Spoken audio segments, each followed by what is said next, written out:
biasanya orang itu langsung melangkah membuat warung makan. Ngikut gitu langsung buat gitu. Iya, betul. Akhirnya apa? Warung makannya jadi sudah mulai buka, tapi nggak ada yang beli.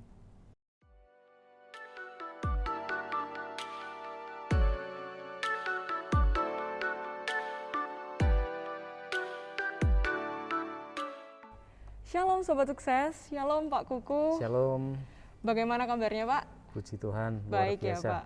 Hari ini kita akan membahas tentang merencanakan bisnis Pak. Ya, Nah betul. Pak, sebenarnya bagaimana merencanakan bisnis gitu Pak? Ya, jadi kita ketika memulai sebuah bisnis tidak boleh kita asal punya ide kita lakukan. Memang seperti bahasan kita sebelumnya ada kita punya mimpi dan kita action gitu. Tapi bukan berarti kita asal-asalan.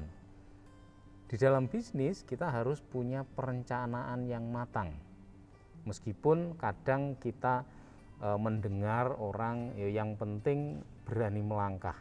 Jalan dulu. Jalan gitu. dulu. Nah, hal seperti itu bukan berarti tidak mungkin sukses, enggak juga, bisa juga ada kemungkinan sukses. Tetapi ingat, sesuatu yang direncanakan dan tidak direncanakan, kemungkinan suksesnya lebih besar mana? Yang direncanakan. Yang direncanakan. Sudah dipersiapkan. Betul. Ya Pak. Betul. Makanya di dalam membuat bisnis pun kita harus merencanakan itu dengan matang. Nah, apa yang perlu direncanakan? Nah, ini akan kita bahas. Jadi pertama kali ketika kita membuat sebuah bisnis kan kita itu mulai dari ide. Saya punya ide untuk membuat sebuah warung makan misalnya. Nah, dari ide itu biasanya orang itu langsung melangkah membuat warung makan. Ngikut gitu langsung buat gitu. Iya, betul. Akhirnya apa? Warung makannya jadi sudah mulai buka, tapi nggak ada yang beli. Nggak ada yang dituju gitu juga. Nggak ada yang datang misalnya gitu. Nah, itu masalah apa? Nah, ini masalah tadi perencanaan yang tidak tepat.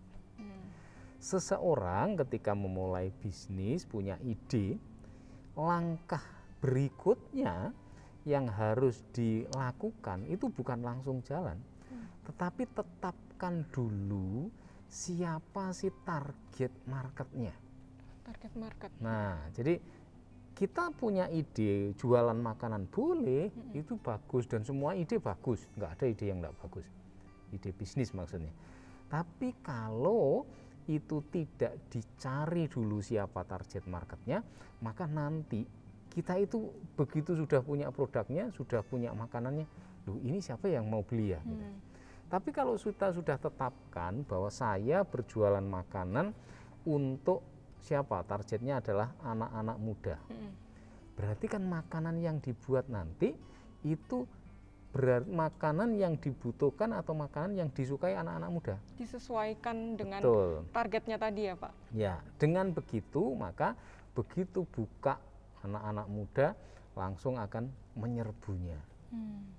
Ya, anak muda di sini tentu kita harus juga mempelajari karakteristik mereka dulu.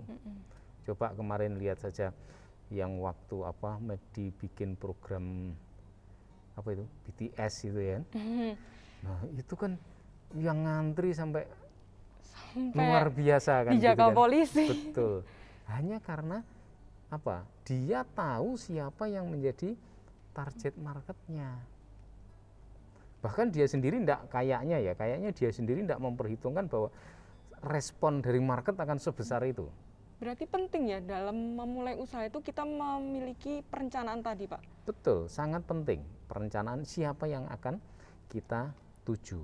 Nah, nanti kalau kita sudah tahu yang saya targetkan adalah anak muda. Nanti ketika kita membuat sebuah produk, itu produk kita kan tentu akan kita sesuaikan dengan kebutuhan atau keinginan anak-anak muda ini. Nah, produk yang sudah memenuhi kebutuhan atau keinginan konsumen, itu sudah otomatis pasti dibeli oleh konsumen. Tapi biasanya kita akan bertanya, loh kenapa orang itu jualan makanan makanannya enak, masakannya enak, tapi kok nggak ada yang beli. Kan sering kan kita melihat seperti itu. Nah, itu karena dia memproduksi makanan atau produknya dia tidak mengetahui siapa yang sebenarnya disasar. Nah, ini konsep di dalam marketing, perbedaan antara dulu era-era revolusi industri dan era sekarang. Era bahkan sekarang kan masuk 4.0 gitu ya. Kalau dulu karena yang bisa memproduksi produk atau barang itu tidak banyak, apapun yang diproduksi oleh produsen diterima sama konsumen. Tapi di era sekarang yang dimana persaingan begitu banyak, nggak ada di dunia ini sekarang itu satu produk yang tidak ada pesaingnya. Pasti nanti ada pesaingnya. Pasti ada kopiannya lagi seperti itu ya Pak. Kalau seperti itu berarti produsen kan sudah tidak bisa lagi saya memproduksi pasti dibeli konsumen. Enggak, karena konsumen punya pilihan. Sehingga produknya dia itu sudah harus tahu siapa sih yang membutuhkan produk saya. Kalau dia sudah tahu siapa yang membutuhkan produk sama-sama produknya, misalnya sama-sama teh gitu ya, itu bisa jadi yang membutuhkan berbeda. Jadi ada orang yang suka teh itu pahit gitu ya, ada yang suka enggak terlalu pahit. Nah, kita supaya produk kita itu bisa diterima, kita memilih ini segmen yang mana atau target yang mana, yang mau yang suka pahit ataukah yang suka enggak pahit. Nah, kalau kita suka yang pahit, kita cari lagi mereka yang suka teh pahit itu mereka yang misalnya kadar kepahitannya seperti apa yang berarti harus cari. Sasar pasar ya Pak ya, tetap. Betul. Gitu. Nah, kalau nanti sudah seperti itu, baru produk yang diciptakan itu pasti bisa diterima oleh konsumen. Meskipun nanti ada tahapannya, enggak berarti langsung konsumen akan banyak terima ya, enggak. Mungkin diterima sedikit, kemudian perlahan-lahan dikembangkan untuk sampai banyak konsumen yang mau menerima. Pak, tadi kan kita sudah membahas bagaimana merencanakannya, harus tahu target pasar dan lain-lain. Bagaimana Pak akibat jika kita tidak mempersiapkan perencanaan itu? Apakah akan berdampak bagi kedepannya? Kan ya, ada tadi sempat disinggung. Betul, pasti Chris. Jadi gini, kalau kita tidak merencanakan, itu kita sebenarnya sama seperti masuk ke tengah hutan tanpa kita punya senjata apapun atau tanpa kita punya peralatan apapun. Begitu di tengah hutan kita kan bingung. Loh, ini semua serba kayak gini, terus saya mau ngapain kan gitu. Kan dia sudah pengen bertualang ke tengah hutan tapi tidak dipersiapkan sama sekali. Begitu sampai ke setengah hutan bingung. Ya sama seperti orang usaha. Kalau tidak dipersiapkan itu, maka dia itu begitu melangkah itu nanti dia sudah bingung. Maka coba lihat, banyak sekali kan di masa pandemi ini orang-orang buka usaha, misalnya buka usaha makanan, dia sudah bikin booth yang bagus, dia sudah persiapkan di depan rumahnya gitu ya. Setelah mungkin kita lewat, wah ini ada orang jualan makanan baru, terus kemudian beberapa hari gitu kita lihat rame. Setelah itu kok kayaknya jadi sepi ya gitu. Iya, kok nggak ada yang datang. Nah betul. Nanti 1 bulan, loh kok boothnya sudah kosong, nggak jualan lagi. Nah kan kita sering lihat seperti itu. Itu sebenarnya karena mereka tidak mempersiapkan diri atau dia tidak punya perencanaan bisnisnya. Jadi kalau kedepannya ada perubahan, dia belum mempersiapkan seperti itu Pak. Makanya dalam perencanaan bisnis ada yang namanya strategi bisnis. Ada strategi. Ya, bisnis. strategi itu apa? Apa yang akan kita lakukan ke depannya. Di situ ada, kalau seandainya plan A ini nggak berhasil, maka sebenarnya dia sudah punya plan B. Nah itu yang namanya strategi bisnis. Berarti nggak cuma merencanakan bagaimana nanti berhasil ke depannya saja, tapi kalau nanti ada perubahan juga harus, itu penting banget nggak Pak? Penting, sangat penting. Ada contoh nyatanya Pak? Enggak, gini saja, dalam kehidupan kita siapa sih yang tahu bahwa kita itu besok akan seperti apa? kita merencanakan besok itu kita akan pergi ke Surabaya misalnya. Kita merencanakan seperti itu. Tapi siapa yang menjamin kita masih hidup sampai besok? Iya, nggak ada. Apalagi di masa pandemi ini kan kita kan sering dengar cerita, loh kemarin baru ngobrol sama saya, sekarang kan sudah enggak ada kan gitu. Iya, banyak banget akhir-akhir ini Pak. Dalam bisnis pun sama.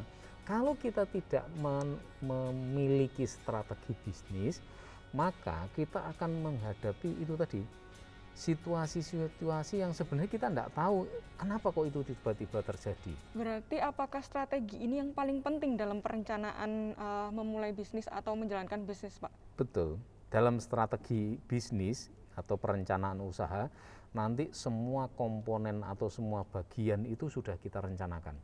Tidak hanya misalnya bagaimana kita membuat produknya, tapi di situ kita merencanakan bagaimana organisasinya atau kita merekrut orangnya, bagaimana nanti kita mengatur keuangannya berdasarkan modal yang kita investasikan, bagaimana kita merencanakan dan mengatur pemasarannya, nanti akan kita pasarkan kemana dan siapa yang kita tuju, itu semua harus ada, dan yang lain-lain juga semua itu harus kita rencanakan. Kalau tidak kita rencanakan, maka yang terjadi itu ya yang penting mulai sajalah.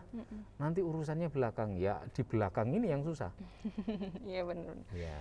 Pak, tapi di saat banyak kayak gini Pak case-nya, di saat kita sudah merencanakan ini Pak, oh udah tahu nih nanti plan A, plan B-nya seperti ini, sudah dijalankan. Waktu dijalankan, ternyata terjadi perubahan rencana. Ternyata waktu kita menggunakan plan A dan plan B itu nggak berhasil, kurang berhasil. Nah, itu biasanya pengaruh nggak Pak pada hasil kedepannya? Pengaruh. Tetapi ingat ya, kalau kita sudah biasa merencanakan, kalau toh nanti goalnya itu tidak bisa dicapai, maka kita bisa merubah. Strategi itu bukan berarti sesuatu yang mati, pokoknya harus gini, enggak. Strategi itu berkembang mengikuti perkembangan yang ada. Misalnya berarti bukan gini, pakem ya Pak? Bukan. Jadi misalnya gini saja, tahun 2000 awal 2020 orang merencanakan bisnis mau memasarkan ke kota A, kota B, kota C. Mereka sudah mempersiapkan marketingnya nanti akan mendatangi kota A sekian lama, kota B sekian lama. Tapi kita tidak tahu tiba-tiba kan muncul COVID. Itu tidak bisa dilakukan. Contoh ya berarti, nyata ya Pak ya? Ya itu harus merubah. Kan bukan berarti kalau begitu tidak usah deh, tidak jadi memasarkan. Loh kalau seperti barang kita yang sudah diproduksi mau untuk apa? Nah berarti kan strategi pemasarannya yang dirubah. Mungkin tidak perlu ininya marketingnya datang ke kota A, kota B, tapi memakai media internet yang sekarang berkembang begitu pesat, bisa memasarkan itu. Kalau soal distribusinya kan toh masih tetap bisa jalan, pengirimannya masih bisa jalan. Nah ini bentuk perubahan strategi yang kadang tidak bisa kita rencanakan di awal. Harus mengikuti perubahan keadaan juga, harus dipersiapkan sampai terakhirnya kayak gitu ya Pak. Ya kami lagi contohnya kalau misalnya dia dalam pengelolaan karyawan gitu ya. Kalau dulu tidak ada persoalan, semua karyawan masuk kantor, kemudian mereka mengerjakan pekerjaannya. Dengan adanya PPKM, orang tidak boleh ngantor, dia harus bekerja dari rumah. Nah tentu strateginya untuk mengelola mereka juga harus berbeda ketika mereka bekerja di rumah dan ketika mereka bekerja di kantor. Nah biasanya kalau yang seperti itu pada kenyataannya Pak, Kuku kan juga punya karyawan nih Pak, yang biasanya harus masuk pabrik mungkin ya, kan punya bisnis juga kan Pak. Sekarang harus WFH atau nggak tahu nih gimana kalau dari Pak Kuku menanggapi beberapa karyawan yang harus work from home itu bagaimana? Ya, jadi ya tadi kita harus merubah strategi kita.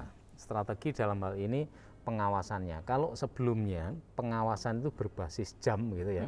Sekarang masuk jam 8, kemudian nanti mereka jam 5 pulang. Dengan kondisi seperti sekarang WFH ini kita sudah tidak bisa lagi memakai basis waktu.